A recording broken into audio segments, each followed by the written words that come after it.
Good morning, students. The lesson we are reading lesson 4 काफ़ी लंबा lesson था ये। अभी ये जो है कंप्लीट होने ही वाला है। और जो है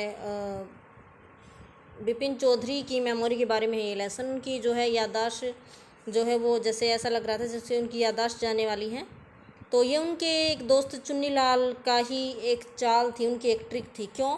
क्योंकि चुन्नी लाल बार बार जो है उसके पास जो मांगने आता था, क्योंकि चुन्नी लाल का जो है उसके बुरे दिन चल रहे थे चुन्नी लाल के, उसके पास काम नहीं था। तो विपिन बाबू के पास काम मांगने आता था और जो है विपिन बाबू उसकी कोई मदद नहीं करते थे। तो चुन्नी लाल ने उसके साथ एक ट्रिक खेली ताकि उनको सबक सिखाया जा सके, बिपिन चौधरी को ताकि सबक सिखाया जा सके। और उन्होंने बिल्कुल बिपिन चौधरी को ऐसा बना दिया जैसे वो पागल होने की कगार पर थे।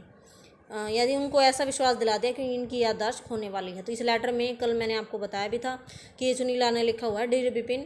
ये लेटर जो है चुन्नी लाल ने लिखा है बिपिन बाबू को कि आपको घमंड हो गया था, इसलिए मैंने आपको जो है आपके साथ ये चाल खेली, क्योंकि मेरे पास धन तो नहीं है लेकिन मेरे पास इमेजिनेशन है।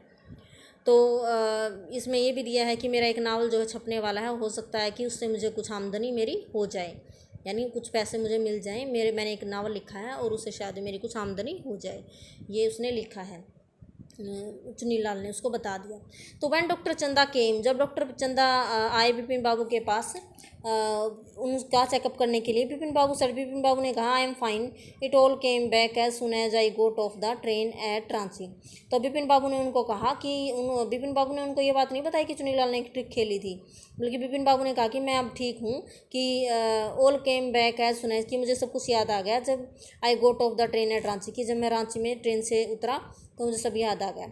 ए यूनिक केस, ये डॉक्टर चंदा कहते हैं कि ये तो एक अद्भुत केस था। I shall certainly write about it in a medical journal, मैं इसे एक जो है मेडिकल पत्रिका में इसको लिखूँगा इस केस के बारे में। कौन कहता है? परेश चंदा कहते हैं, जो डॉक्टर हैं। The reason why I send for you said Bipin Babu, Bipin Babu ने कहा कि जो कारण है कि मैंने आपको क्यों बुलाया है वो मैं बताता हूँ।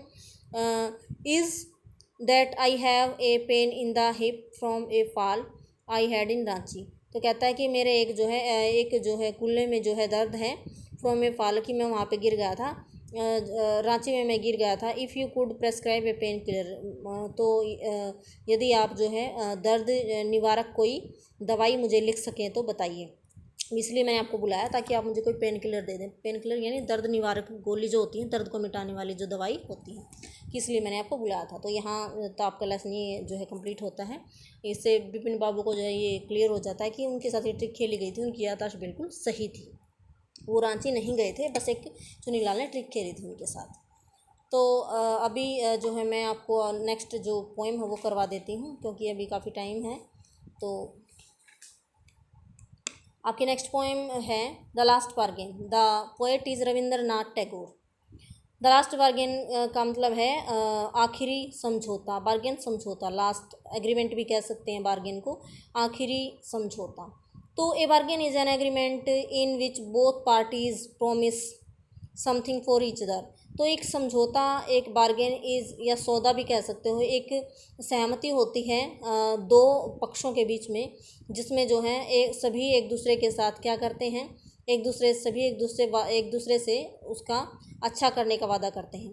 Someone is looking for work, कोई इस पोएम में क्या है कि कोई काम की तलाश में है, and waiting to be hired, और इंतज़ार कर रहा है कि कोई उसको किराए पर ले ले। ही स्ट्राइक से बार्गेन, वह समझौता करता है, बट थिंक्स इट वर्थलेस, लेकिन समझता है कि वह किसी से समझौता करता है, लेकिन वो देखता है कि उसमें तो जिससे वो समझौता कर रहा है वो अयोग्य है। फिर वो ट्राइज दोबारा फिर से समझौता करने की वो सोचता है, but does not like either, ये समझौता भी इसको पसंद नहीं आता है। फाइनली, आखिरकार, इन द बार्गेन, आखिरकार वाले समझौते में, when he is hired for nothing whatever, जब वो किराए पर लिया जाता है, हायर किया जाता है बिना किसी चीज़ के बदले में, ही इज़ हैप्पी, वो खुश हो जाता है, नेवर बिफोर, इतना खुश हो जाता है कि इतना खुश वो पहले कभी नहीं था। व्हाट इज़ द बार्गेन, वो समझौता क्या है, and why is it the best, और ये समझौता सबसे अच्छा क्यों है। तो let's start the poem. Come and hire me, I cried. I यहाँ पे पोइट को कह सकते हैं कि पोइट कहता है कि कम and hire me while in the morning I was walking on the stone I was walking on the stone paved road, कि पत्थरों से बने रोड पर मैं चल रहा था, पत्थरों से बने रोड पर मैं चल रहा था। और जो है मैं जो है चिल्लाया। आई यहाँ पे पोएट कहता है कि मैं पत्थरों से बने रोड पर चल रहा था और सुबह सुबह और मैं चिल्लाया कि आओ और कोई जो है हायर मी, और मुझे जो है हायर कर लो, मुझे किराए पर रख लो। Sword in hand the king came, हाथ में तलवार लेके एक राजा आया। In his chariot, chariot means रथ में, रथ पर सवार होकर। He held my hand and said, उसने मेरा हाथ पकड़ा और कहा I will hire you with my power, कि मैं आपको जो है किराए पर रखता हूँ मेरी शक्ति के साथ। But his power counted for not, counted for not यहाँ पे जो है वर्ड मीनिंग भी दिया हुआ है, बिना फॉर नॉट यानी नॉट का मतलब नथिंग, लेकिन पावर का जैसे कोई मतलब नहीं था। And he went away his chariot, कि मैं नहीं चाहता था कि कोई मुझे शक्ति के बल पर जो है कि जो है शक्ति के बल पर कोई मुझे अपने अधीन रखे, मैं यह नहीं चाहता था। And he went away in he chariot, और राजा जैसे आया था वैसे ही वापस चला गया अपने रथ पर सवार होकर, क्योंकि वो मुझे अपनी शक्ति के द्वारा मुझे जो है रखना चाहता था, तो मैंने मना कर दिया। In the heat of the mid day the houses stood with shut doors, in the heat of the mid day, तो दोपहर के समय जो है दोपहर की गर्मी में the house stood shut doors, तो सभी घरों के दरवाजे बंद थे क्योंकि दोपहर थी और गर्मी थी।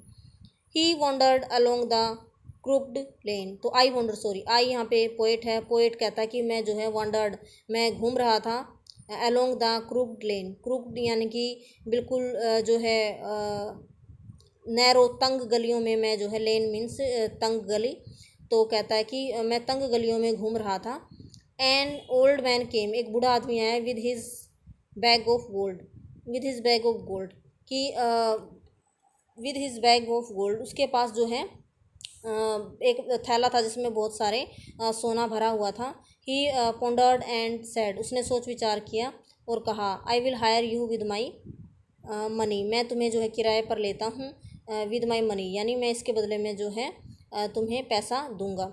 ही weighed his coins one by one, उसने एक एक करके जो है एक एक करके उसके सिक्के को तोला। बट आई टर्नड अवे, लेकिन मैं उसकी तरफ से जो है मुड़ गया, यानी मैं वहाँ से चला गया, क्योंकि मैं पैसे के बल पे भी जो है मैं पैसे के लिए भी मैं कहीं पे किराए पर नहीं रहना चाहता था, यानी कि मैं पैसे के बदले में भी कहीं पे नहीं रहना चाहता था, पैसा भी मुझे पसंद नहीं आया और जो है मैं वहाँ से चला गया।